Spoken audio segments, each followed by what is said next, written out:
जो दूषित करते हैं पानी को, तो वो कहीं ना कहीं फेल नजर आ रहा है। यहाँ पे भी कभी नदी हुआ करती थी जो सूख के सक्रिय हो गई है। भविष्य में अगर इसको वाटर टूरिज्म की तरह यूज किया जाएगा, वाटर स्पोर्ट और वाटर मेट्रो की तरह अगर यूज करना होगा। इस वक्त हम लोग गोमती नगर स्थित गोमती नदी के ऊपर खड़े हैं और ये लखनऊ के बीचों बीच से नदी निकलती है और कहा जाता है कि जिस शहर में नदी होती है उस शहर की खूबसूरती अपने आप बढ़ जाती है। और यहाँ भी इस नदी को साफ करने का काम लगातार चल रहा है। सरकार ने काफी बातें कही हैं और काफी इन्वेस्टमेंट करने की बात भी कही गई है और वाटर टूरिज्म को बढ़ावा देने के लिए भी काफी प्लान्स बनाए गए हैं और बजट अलोकेट किया गया है। वहीं कुछ समय पहले ही उत्तर प्रदेश के परिवहन मंत्री ने बात कही थी कि जैसे मेट्रो चल रही है लखनऊ में, वैसे ही यहाँ पे हम वाटर मेट्रो चलाने का काम करेंगे इस गोमती नदी में।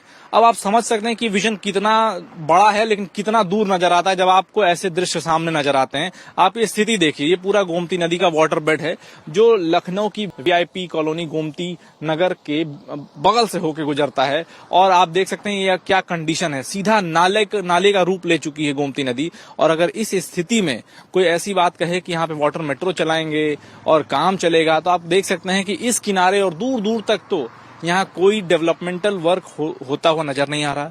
कोई मशीनें नहीं दिख रही हैं, नाले नहीं रुक रहे हैं और नदी का बहाव देखिए, नदी का रंग देखिए क्या रूप हो चुका है। ये रिवर बेड देखिए जो छोटा हो चुका है और ये जो जमीन आपको खाली दिख रही है, यहाँ पे भी कभी नदी हुआ करती थी जो सूख के सक्रिय हो गई है। अब ये नदी यहाँ से लेके बिल्कुल हम लोग जिस पुल पे खड़े हैं उस पुल के उस पार भी जाती है और ये उतनी ही सक्रिय है। हालांकि बारिश और जब बाढ़ की स्थिति आती है तो ये बड़ी और चौड़ी हो जाती है, तब थोड़ा सा रंग रूप इसका बदल जाता है। लेकिन वो जो भव्यता है गोमती नदी की, वो अभी भी कहीं ना कहीं धूमिल नजर आ रही है और इसका भविष्य कितना काला है आप इसके रंग से ही समझ सकते हैं। अब जो अगर डाटा की कुछ बात करें तो पिछले साल 300 करोड़ की लागत से एसटीपी प्लांट हैदरगढ़ कैनाल पर बना है और उसकी जब जांच की गई Uttar Pradesh pollution control board द्वारा, तो ये पता किया गया कि जो प्लांट 300 करोड़ की लागत से, जो कि अभी निजी कंपनी के संचालन में है, वो चला रही है और उसमें इम्प्योरिटीज पाई गई। उसके द्वारा होके जो पानी निकल के आ रहा है, जो सफाई होनी चाहिए थी वो नहीं है। कहीं ना कहीं बैक्टीरिया हैं और केमिकल्स हैं जो दूषित करते हैं पानी को, तो वो कहीं ना कहीं फेल नजर आ रहा है। हालांकि उन लोगों ने भी रिप्लाई किया है कि तमाम कारण है, तमाम सफाई देंगे वो लोग। यूवी रेज जो यूज की जाती है उसमें बैक्टीरिया मारने के लिए, कहीं ना कहीं बिजली की बचत के लिए वो कम इस्तेमाल की जा रही है। तो कई सारे कारण हैं। अब देखने वाली बात यह है कि लखनऊ में जहां से इतनी बड़ी और सुंदर नदी जाती थी कभी, आज उसकी ये स्थिति है।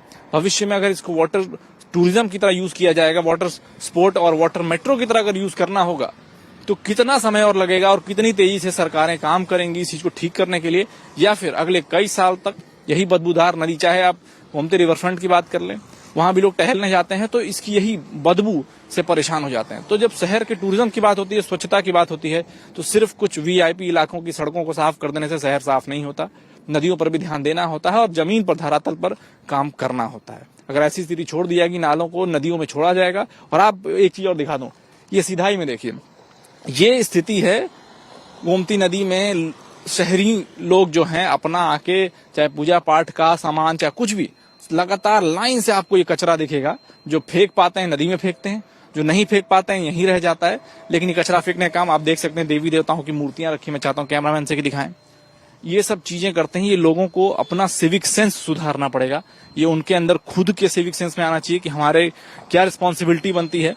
हम अपने देवी देवताओं की मूर्तियों को ऐसे क्यों छोड़ देते हैं, क्यों खंडित करके फेंक देते हैं। या तो ठीक से विसर्जन करें या तो ऐसे ये सब काम ही करना बंद कर दें। अब देखने वाली बात यह है कि जनता क्या सुधार करती है, शासन प्रशासन क्या तत्परता दिखाता है और किस तरीके से इसकी रूपरेखा बदलती है और शहर को और प्रदेश को एक स्वच्छ नदी देखने को मिलती है। लखनऊ से कैमरामैन राहुल के साथ पीयूष राय, भारत एक्सप्रेस।